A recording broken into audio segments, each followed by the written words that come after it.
నమస్కారం, welcome to Suman TV. నేను గీతాంజలి. ప్రస్తుతం మనతో పాటు ప్రముఖ ఆధ్యాత్మికవేత్త డాక్టర్ రామచంద్రుని రమేష్ కృష్ణ గారు ఉన్నారు. వారితో మాట్లాడదాం. గురుగారు నమస్కారం అండి. నమస్కారం. ఏదైనా ఒక పని అనుకున్నప్పుడు ఆ పనులు జరగట్లేదు. దీనికి కారణం ఖచ్చితంగా ఆ దేవుడికి మన మీద కోపం వచ్చింది. ఎందుకు అనంటే ముడుపు కట్టాం, అవి స్వామికి సమర్పించలేదని, అలాగే ఏదైనా మొక్కి అవి తీర్చలేదని, అవి తీర్చలేదు కాబట్టే దేవుడు ఇలా మా మీద పగబట్టాడని చెప్పి చాలా మందిలో ఇది ఒక భావన ఉంటుంది.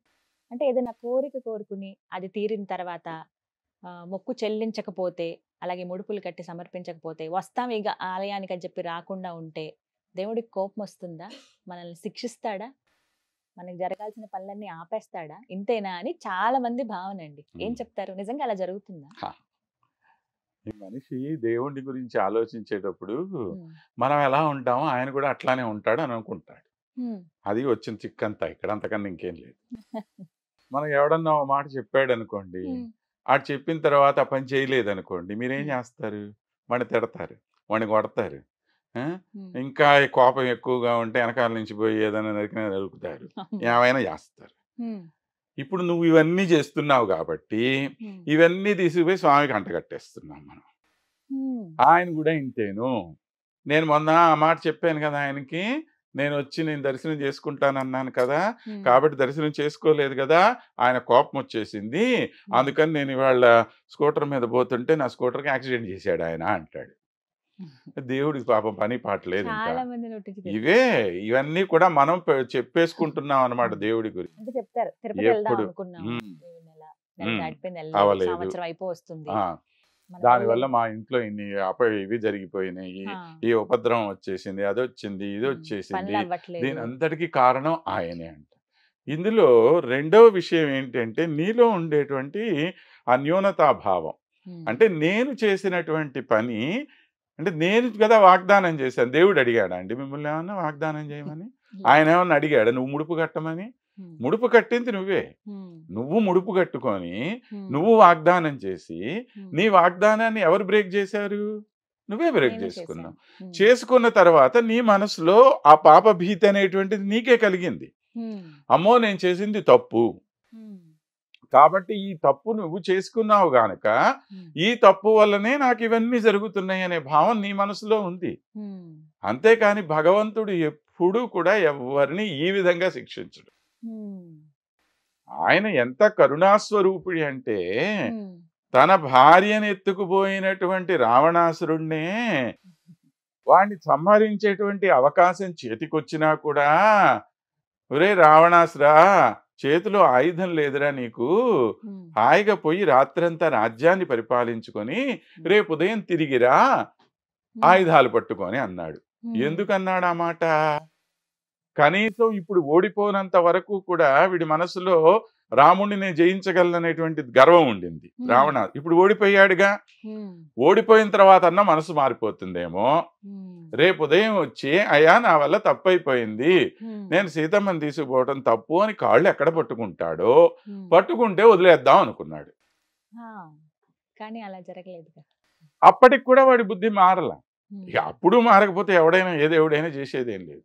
అంతేగాని నేనేదో ముడుపు కట్టాను, కట్టంగానే నేను పోయి ఇది చేయలేదు కాబట్టి దేవుడు నన్ను శిక్షిస్తాడు అంటే అలా శిక్షించేవాడు, లేకపోతే ఇటువంటి భావాలన్నీ కూడా మనసులో పెట్టుకునేవాడు ప్రభు ఎప్పుడు కాదండి. ఆయన కరుణామయుడైనటువంటి వాడు. ఎంత కరుణాస్వరూపుడు అనంటే, నువ్వు ఎన్ని తప్పులు చేసినా కూడా 100 తప్పులు చేసినటువంటి శిశుపాలుడినే 100 తప్పు అయిన తర్వాత ఎప్పుడో సంహరించాడు. మనలో మనకుండేటువంటి జీవితంలో మనం పడుతున్నటువంటి కష్టాలు నువ్వు ఎందుకు పోలేదు పోని ఒక ఉదాహరణ అనుకుందాం. ముడుపు కట్టావు, పోలేకపోయావు. దేమిటి కారణాలు? నీ ఆరోగ్యం బాగాలేకపోవచ్చు, సమయానికి డబ్బు లేకపోవచ్చు, అంతే కదండి, లేదా ఇంట్లో ఇంకెవరికన్నా ఇబ్బందులు కలిగి ఉండొచ్చు. ఒక 5-6 రీజన్స్. వీటిల్లో నీకు అంటూ నువ్వు నీ అధీనంలో ఉన్నవి ఏమన్నా ఉన్నాయా? ఏమీ లేవు. ఇవాళ నీకు డబ్బు రాలేకపోతే నువ్వేం చేస్తావు? నీ పరిస్థితి అట్లా ఉంది, అనుకున్న డబ్బు నీ చేతికి రాలా, అందుకని ప్రయాణం చేయలేకపోయావు. ఆరోగ్యం నీ చేతుల్లో ఏమి లేదు, అనారోగ్యం పాలయ్యావు, నువ్వేం చేయగలుగుతావు? దేవుడు ఈ విధంగానే ఆలోచిస్తాడు కానీ నిన్ను ఎలా శిక్షించాలా అనేటువంటి ఉద్దేశం ఆయనకేం ఉండదు. కానీ అయితే అదేంటో ఇలా జరిగిన తర్వాత అంటే ఉమ్, ఒకవేళ ముడుపు కట్టడం ఆలస్యమైన ఏమన్నా ఇవ్వడం అయితే ఏదో ఒక చెడు జరుగుతుందండి. కానీ అవి దేనికి సంకేతం? ఎందుకు అలా జరుగుతాయి? సంకేతాలంటే సంకేతాలు మీరు మలల్చుకుంటున్నారండి, అది నేను అంతే. చెప్పటము. హ్మ్. ఆ సంకేతం ఏదైనా కావచ్చు. ఇప్పుడు మన ఇద్దరం మాట్లాడుతున్నాం అనుకోండి, హ్మ్. ఉన్నట్టుండి నాకు తలకాయ నొప్పి వచ్చింది అనుకోండి, హ్మ్. అబ్బా నాకు తలకాయ నొప్పి వచ్చిందని నేను లేచి పక్కకి వెళ్ళిపోతే, హ్మ్. ఈ తలనొప్పి ఎందుకు వచ్చిందంటే నేను వెంకటేశ్వర స్వామి గురించి ఏదో తప్పు చెప్పాను అందుకే నాకు వచ్చింది అని నేను అనుకోవచ్చు. హ్మ్. లేదా మీరు ఆ మాట అనొచ్చు. హ్మ్. మీరు ఇంకో 10 మందికి పోయి చెప్పొచ్చు కూడా ఈ మాట. హ్మ్. ఏవైనా జరగచ్చు కదా. హ్మ్. ఆ తలనొప్పి నాకు ఎందుకు వచ్చిందంటే నేను నిన్న టాబ్లెట్ వేసుకోకపోవటం వల్ల వచ్చిందేమో. మీకు తెలుసా ఆ విషయము? లేదు. తెలీదు. కాబట్టి దీన్ని మీరు ఈ విధంగా ఊహించుకుంటున్నారు అంతే. పెద్దగా ఊహించుకుంటున్నాం. ఏదో పెద్దగా మనంతట మనం ఊహించుకోవటమే కానీ, హ్మ్. అలాంటి చిన్న చిన్న వాటికి మనకి ఏమి ఆయనగా అపకారం చెయ్యడు. హ్మ్. కానీ నీలో ఉండేటువంటి న్యూనతాభావం ఏదైతే ఉన్నదో, హ్మ్. దాంతోటి నువ్వు అలా ఊహించుకుంటావు. నీలో ఆ భయం అనేటువంటిది ఉండటం కూడా మంచిదే నేనడిగితే. హ్మ్. ఎందుకంటే మనం ఒకసారి మాట ఇచ్చిన తర్వాత మాటను పాటించమనే కదా భగవంతుడంటాడు. అవును. ఎవడైనా సరే మాట హ్మ్. ఇచ్చిన తర్వాత. హ్మ్. కానీ భగవంతుడు ఎప్పుడైనా కోరికలతో నా దగ్గరికి రమ్మని చెప్పాడా? ఇది అసలు మౌలికమైన విషయం. హుహు. ఎప్పుడు చెప్పలా ఆయన. ఎప్పుడు చెప్పరు. అవును. సర్వధర్మాన్ పరిత్యజ్య మామేకం శరణం వ్రజ అన్నాడు ఆయన. హ్మ్. అన్నీ వదిలేసి నా దగ్గరికి రా అన్నాడు. హ్మ్. మనం ఇంత పెద్ద లిస్టు తయారు చేసుకొని వెళ్తాం తీసుకొని అక్కడికి. పోతున్నాం ఆయన దగ్గరికి. అవును. అంటే నీ ఉద్దేశం ఏంది? హ్మ్. ఆయనకి తెలియదు నాకేం కావాలో. హ్మ్. నేను నేను పొయ్యి అడగాలి. చెప్తే గాని హ్మ్. ఆయనకి తెలియదు ఈ విషయం అని అనుకుంటున్నాం. హ్మ్. ఇప్పుడు ఎవరిని తక్కువగా అంచనా వేశారు? దైవం. నువ్వు భగవంతుడిని తక్కువగా అంచనా వేశావు గాని, భగవంతుడు నీ గురించి ఏమనుకోవట్లేదే. హ్మ్. ఎప్పుడు ఏ అన్నీ సమయంలో ఏమివ్వాలో తెలిసినటువంటి ఆయన హ్మ్. ఎప్పుడు ఏది ఇస్తే మంచిది అని ఆయనకి తెలియదా? హ్మ్. తెలిసినవాడు కదా ఆయన చేస్తాడు. ఆయన ఏది ఇస్తే అదే మంచిదని నువ్వు అనుకోవాలి కదా. హ్మ్. నేను అడిగాను కాబట్టి ఆయన ఇవ్వలేదు అనంటే ఎవరిది ఇక్కడ తప్పు? హ్మ్. పిల్లవాడు నిప్పు దగ్గరికి పోతున్నాడండి. హ్మ్. పోతూ ఉంటే ఆ నిప్పులో చెయ్యి పెట్టాలి. ఆడికేదో కణకణ మండుతూ కనపడింది. హ్మ్. భలే ఉందే దగ్గరికి పోయి పట్టుకుందాం అనుకుంటున్నాడు. హ్మ్. తల్లి ఏం చేస్తుంది?